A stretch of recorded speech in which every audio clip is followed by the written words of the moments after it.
Hello friends, हम लोग बीकानेर में हैं और बीकानेर का सिटी का टूर कर रहे हैं, सिटी का घूम रहे हैं। और ये आई लव बीकानेर और इसके सामने ही शहीद चौक है। यहाँ पे शहीदों के जो है अलग अलग वॉर्स में जो शहीद हुए हैं उनके नाम लिखे हुए हैं। और ब्रिटिशर्स की हमेशा से ये पॉलिसी रही है कि एनेक्स करने की, एरिया को अपने में मिलाने की। तो इस पॉलिसी में आने के बाद से उन्होंने कई फेजेस में काम किया।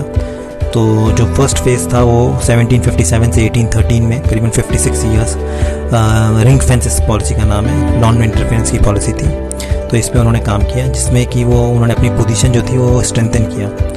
और उसके बाद फिर जो सेकंड फेज़ है वो 1813 से 1858 में 45 ईयर्स इस पे काम किया। इसका नाम था पॉलिसी ऑफ सबऑर्डिनेट आइसोलेशन। इसमें ये जो थे एनेक्स कर लेते थे। 1818 में एक ट्रीटी ऑफ पैरामाउंसी बनाई जिसमें कि उन्होंने बताया कि ब्रिटिशर्स जो है वो सुपीरियर है और कोई भी स्टेट जो है जिसमें अगर लैप्स होता है सक्सेशन का तो वो उसको मर्ज कर लेंगे। और अगर एडमिनिस्ट्रेशन में किसी में प्रॉब्लम आती है किसी स्टेट में तो वो उसको अपने इसमें मर्ज कर लेंगे। जैसे अवध को उन्होंने मर्ज किया था मैल एडमिनिस्ट्रेशन ऑफ गवर्नमेंट के पॉइंट पे।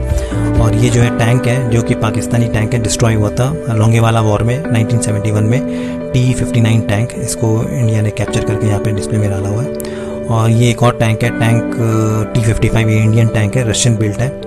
और इसकी 1.105 mm कैनन है, 7.62 mm मशीन गन है, 50 किलोमीटर्स की स्पीड है पर आवर और 3.5 टन इसका वेट है, 6.5 किलोमीटर इसकी मारक क्षमता है।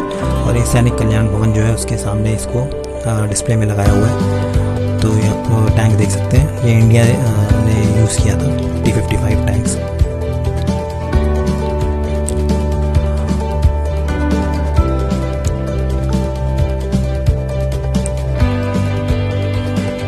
और ये जो है ये शहीद स्मारक है बीकानेर में, शहीदों की याद में ये स्मारक बनाया गया। और ब्रिटिशर्स की पॉलिसी में जो थर्ड फेज़ था 1857 से 1947 में, उसमें उसका नाम था पॉलिसी ऑफ सबऑर्डिनेट यूनिटी। इसमें उन्होंने क्या किया कि 1857 के रिवॉल्ट के बाद उन्होंने अपनी पॉलिसी में चेंज किया और अपनी जो एनेक्सेशन की पॉलिसी थी उसको उन्होंने अबैंडन कर दिया। और उसके बदले में वो प्रोटेक्शन देने लगे प्रिंसली स्टेट्स को in exchange of their loyalty. तो बदले में लॉयल्टी लेंगे और प्रोटेक्शन देंगे। और ये जो है ये जूनागढ़ का फोर्ट है, जूनागढ़ का फोर्ट है, ये बाहर से इसका व्यू है। और ये जो है जो 6th रूलर थे राय सिंह जी, उन्होंने इस फोर्ट की नींव रखी थी जो कि बीकानेर के 6th रूलर थे। और वो जो थे वो उन्होंने एक्सेप्ट किया था मुग़ल की आर्मी में जनरल बन थे वो अकबर और जहांगीर के टाइम पे। और उसके बदले में उनको कई सारी जागीरें दी गई थी और उसी पैसे से उन्होंने जो जागीरों से कमाई हुई थी उसमें उन्होंने ये फोर्ट का निर्माण करवाया था। और ये जो है ये सूरसागर झील है, सूरसागर झील जो फोर्ट के सामने ही इसकी लोकेशन है। और ये जो फोर्ट है ये 1589 से 1594 में इसका कंस्ट्रक्शन स्टार्ट हुआ और कंप्लीट हुआ।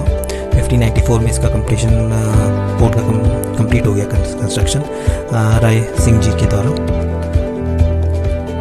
और जो बीकानेर शहर था इसकी नींव राव बीका जी ने रखी थी 1488 AD में, जो कि राव जोधा जी के बेटे थे जो कि जोधपुर के राजा थे।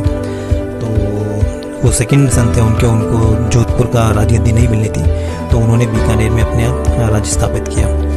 और ये फोर्ट के आप बाहर से व्यू देख सकते हैं। और ये जो है ये मंदिर है लक्ष्मीनाथ मंदिर बीकानेर, काफ़ी फेमस मंदिर है। और यहाँ पे भी पूजा अर्चना और भक्तों चल रही है। और जो ब्रिटिशर्स की जो पॉलिसी में जो थर्ड फेज़ की पॉलिसी में उन्होंने करीबन 160 जो नेटिव किंग्स थे उनको स्पेशल परमिशन दिया अडॉप्शन के लिए, सक्सेशन के अडॉप्शन के लिए, जिसमें कि वो अपना जो था उनका नेचुरल हायर नहीं था तो वो अडॉप्ट कर सकते थे। तो इसी में बड़ौदा में 1874 में और मणिपुर में 1881 में इसका एग्जांपल देखने को मिलता है। तो बड़ौदा में 1874 में इसी पॉलिसी के अंतर्गत जो थे महाराजा गंगा सिंह जी जो थे वो चुन करके इलेक्ट पे वो मतलब सेलेक्ट होकर के वो राजा बने थे। तो जब वो बने थे राजा तो उस समय उनकी आयु बहुत कम थी, छोटे वर्ष के थे। और ये जो है ये सामने हमारे स्टेडियम है, महाराजा करनी सिंह का स्टेडियम है, जो महाराजा करनी सिंह बीकानेर टिल 1971 तक ये लास्ट रूलर थे बीकानेर के, क्योंकि उसके बाद फिर जो टाइटल था वो एबॉलिश कर दिया गया था, और जो प्राइवेट पर्सन्स थी वो भी एबॉलिश कर दी गई थी। और ये लोकसभा मेंबर भी थे करीबन 25 साल तक, 1952 से 1977 तक। और ये स्पोर्ट्स में चैम्पियन थे, clay pigeon and skeet shooting championship में के चैम्पियन थे, और 17 टाइम्स इन्होंने नेशनल चैम्पियनशिप अवार्ड जीता था। और ये पहले इंडियन थे जिन्होंने 5 टाइम्स ओलंपिक गेम्स में पार्टिसिपेट किया था। 1960 से लेकर 1980 तक इन्होंने 5 टाइम्स ओलंपिक गेम्स में पार्टिसिपेट किया था, और 1961 में इनको अर्जुन अवार्ड से सम्मानित किया गया था। तो उनकी रिमेम्बरेंस में ये महाराजा करनी सिंह स्टेडियम बनाया गया है।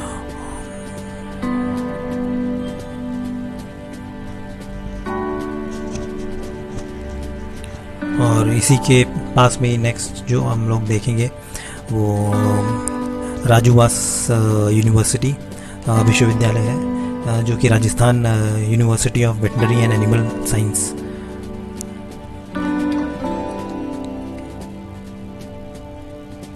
वो इसी के पास में ही है, ये इसकी लोकेशन है, महाराजा करनी सिंह स्टेडियम के पास में है यूनिवर्सिटी। और ये पशु चिकित्सा एवं पशु विज्ञान विश्वविद्यालय है, और इसमें पशुओं का चारा विश्लेषण केंद्र है, राजूवास म्यूज़ियम है।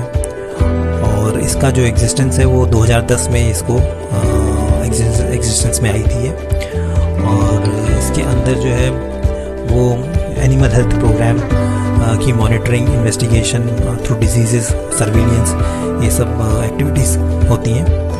और ये एजुकेशन इम्पार्ट करते हैं, development of technology for promoting animal production in state, और इस पे ये लोग काम करते हैं। और ये जो है ये अंदर से राजूवास म्यूज़ियम है, जिसमें कि इनकी एक्टिविटीज़ और कौन कौन से VIP आए थे, यहाँ पे विज़िट किया था, VIP विज़िट्स आप देख सकते हैं। और इनकी एक्टिविटीज़ क्या क्या एक्टिविटीज़ हैं वो सब पे फोटोग्राफिक डिस्प्ले में म्यूज़ियम में लगाया हुआ था। और इस बिल्डिंग में 2 लेक्चर थिएटर्स हैं, एक बड़ा कॉन्फ्रेंस हॉल है, 2 लेबोरेटरीज़ हैं, म्यूज़ियम है, लाइब्रेरी रूम है, और बच्चों के रहने की व्यवस्था भी है। और थैंक्स फॉर वॉचिंग।